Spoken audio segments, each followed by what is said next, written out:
जिंदगी में कभी कभी ऐसा वक्त भी आता है कि हमारी हिम्मत ही टूट जाती है। हम हार जाते हैं, उलझ के रह जाते हैं परेशानियों में। चाह कर भी, पूरी कोशिश करके भी अपने दुखों से, अपनी परेशानियों से बाहर नहीं आ पाते। समझ ही नहीं आता कि हमने ऐसा क्या गलत किया है जिसकी वजह से हमें इतना दुख मिल रहा है, जिसकी वजह से हम इन परेशानियों में उलझ के रह गए हैं। कुछ अच्छा ही नहीं लगता, किसी बात में खुशी नहीं मिलती, मन मायूस हो जाता है। लगता है कि कोई आए और हमें इस दुख से बाहर निकाले, हमारी परेशानियों से बाहर निकाले, कैसे भी हमारे दिल का दर्द खत्म हो जाए। वो कहते हैं ना, जब बाहर के सारे रास्ते बंद नजर आए तो अपनी नजर अंदर की तरफ दौड़ाओ, तो अंदर की तरफ चले जाओ।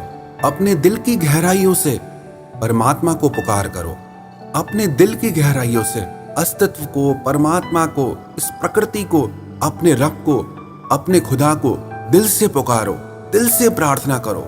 जो दुआ दिल से निकलती है ना, उसमें असर जरूर होता है। भले आप इस बात को माने ना माने, पर दुनिया में करोड़ों लोगों ने अपनी दुआओं की शक्ति देखी है, अपनी प्रार्थनाओं का चमत्कार देखा है। एक व्यक्ति अपनी बीमार माँ के लिए दवाई की दुकान पर दवाई लेने गया। उसकी माँ की तबीयत बहुत खराब थी।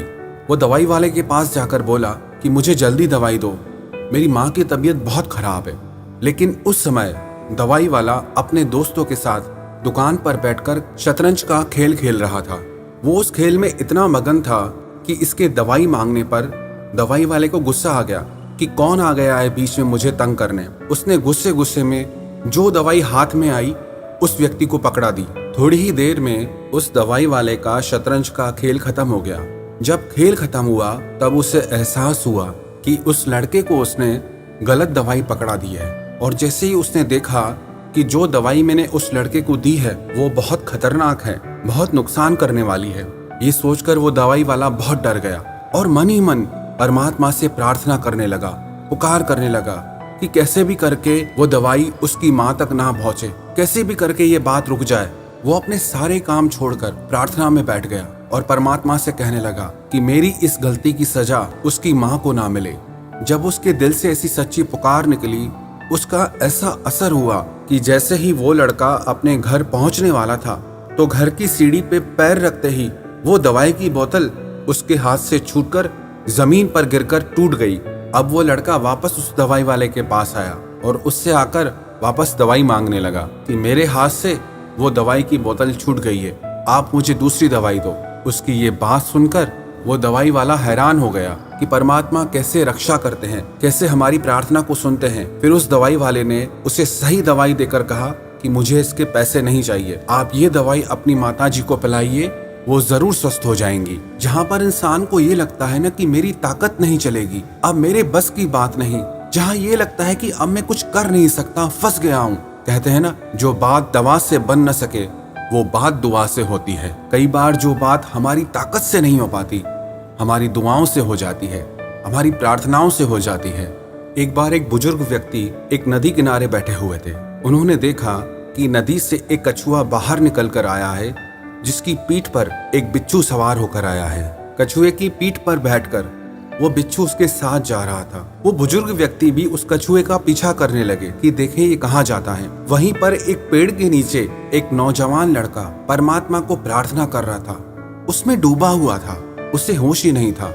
उस बुजुर्ग व्यक्ति को लगा कि कहीं ये बिच्छू इस नौजवान लड़के को काट न ले, अगर ये इसको काटने जाएगा तो मैं पहले ही इसे रोक दूंगा। लेकिन वहां पे पास में एक काला सांप बैठा था जो उस नौजवान लड़के को डसने के लिए बैठा था। इतने में बिच्छू भी वहां पहुंच गया।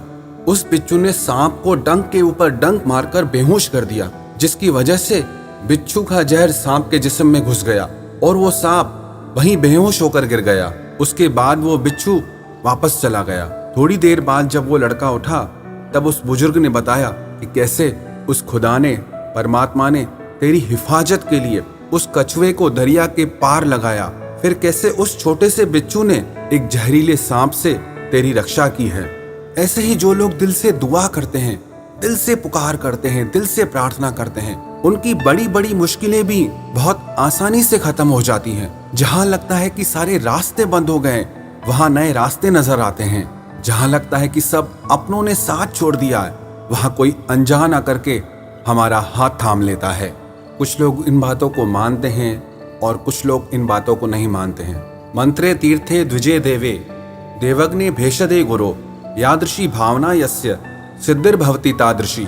परमात्मा के किसी नाम में, किसी पवित्र तीर्थ में, किसी ज्योतिषी में, किसी डॉक्टर में, किसी गुरु में आपकी जैसी भावना होगी वैसा ही आपको फल मिलेगा। अगर आपको लगेगा कि ये सारी बातें बेकार हैं, बकवास हैं, कुछ नहीं रखा इनमें, तो आपको कुछ नहीं मिलेगा।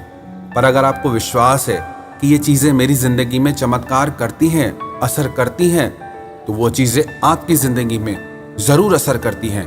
यदि आपको अपने वैद्य के ऊपर, डॉक्टर के ऊपर विश्वास न हो, आपको लगे कि ये कुछ नहीं जानता, ये कैसे मुझे ठीक कर सकता है, तो वो आपको कभी ठीक नहीं कर सकता। और अगर आपको उसके ऊपर विश्वास है कि ये मेरे रोगों को बहुत अच्छे से समझता है, ये जरूर मुझे ठीक कर सकता है, तो उसकी दवाई आपको जरूर असर करेगी। सारा खेल आपके विश्वास का है। आप मानते हैं तो पाते हैं, और अगर आप नहीं भी मानते तो किसी को कोई फर्क नहीं पड़ता है। अगर आप प्रार्थना की शक्ति में नहीं मानते तो इसके लिए कोई आपसे लड़ने नहीं आएगा, कोई आपको समझाने नहीं आएगा। पर मैं इतना जरूर कहना चाहूंगा कि दुनिया में करोड़ों लोग जो दुआएं करते हैं, प्रेयर्स करते हैं, प्रार्थना करते हैं, अरदास करते हैं, उन लोगों ने जो पाया है, जो जाना है, वो झूठ नहीं है।